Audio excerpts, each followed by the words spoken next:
Hey guys, James Grage here, and here are 5 things that you need to know about carb cycling. Number 1, a carb cycling program is designed to both lose body fat while at the same time maintaining lean muscle. This is more of a slow and steady approach to losing body fat so that you can maintain that lean muscle. So if you're looking for more of a rapid approach to fat loss and you don't care about lean muscle as much, then maybe carb cycling is not the right program for you. But if you want to maintain that hard-earned lean muscle and at the same time chip away at that body fat to get nice and lean and chiseled, then a carb cycling program may be the right program for you. Number 2, a carb cycling program and CKD or cyclic ketogenic dieting are not the same thing, although they look very similar. So let's talk about the differences real quick between the two. CKD is still a ketogenic diet. In other words, you're still pursuing ketosis. You're trying to take your body into a ketogenic state, and then possibly once a week you have a refeed period where you're bringing carbohydrates back into your diet.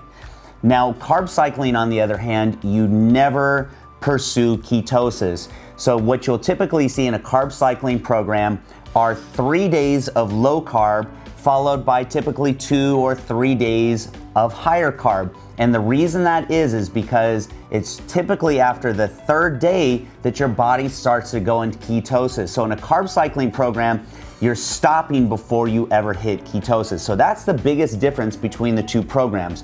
One, you're actually pursuing ketosis. The other, you're stopping before you hit ketosis. So 2 different programs and 2 slightly different goals. A ketogenic diet or a cyclic ketogenic diet is mainly for the purpose of fat loss, whereas carb cycling is for the purpose of chipping away at body fat while maintaining lean muscle. So number 3, a carb cycling program is typically a higher protein diet versus a ketogenic diet, which is typically a high fat diet. So this is a higher protein diet then with periods of low carbs followed by periods of high carb. Those low carb days are designed to help chip away at the body fat, then bring in the carbohydrates back in to go ahead and refeed your glycogen levels and put you more in a muscle building state. So it's finding the best of both worlds, both a weight loss program and a muscle building program, and bringing those 2 worlds together. So that's the benefit of doing a carb cycling program. But like I mentioned before, this is more of a slow and steady approach to both. So you're not going to lose fat as fast as you would maybe with some other programs, and you're not going to build muscle as fast as you might with other programs, maybe like a bulking program. But by bringing the 2 together, you're able to do both at the same time, both get leaner and build muscle. So it's a slow and steady approach to both. So tip number 4. So it's not just a matter of bringing your carbohydrates down lower on low carb days. It's also a shift in the type of carbohydrates that you consume. So if you want to maximize your fat loss benefits on a carb cycling program, you want to make sure that you get your carbohydrates from fibrous sources of vegetables. So that's going to be your broccoli or asparagus or green beans. So on your low carb days, you're going to eliminate those starchy carbs and go more for the fibrous vegetables, and that's going to help you maximize your fat loss on those low carb days. Now here's the 5th and final thing that you should know about a carb cycling program.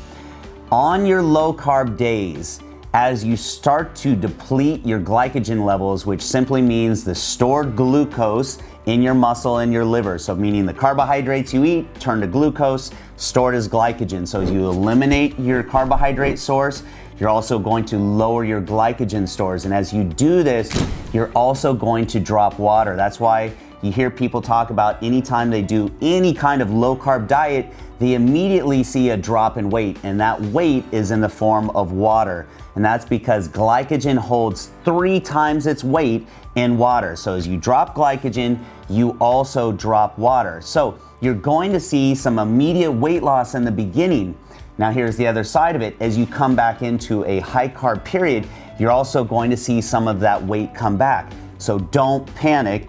That doesn't mean it's a bad thing. It's a normal part of the process. So a carb cycling program, you're gonna see your weight fluctuate. It's going to go down on low carb days and it's gonna come back up on high carb days. But over a period of time, like I said, this is a slow and steady approach.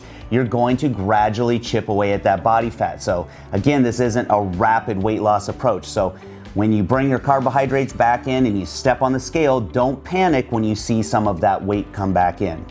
So those are some of the 5 basic things that you need to know about a carb cycling program before you get started.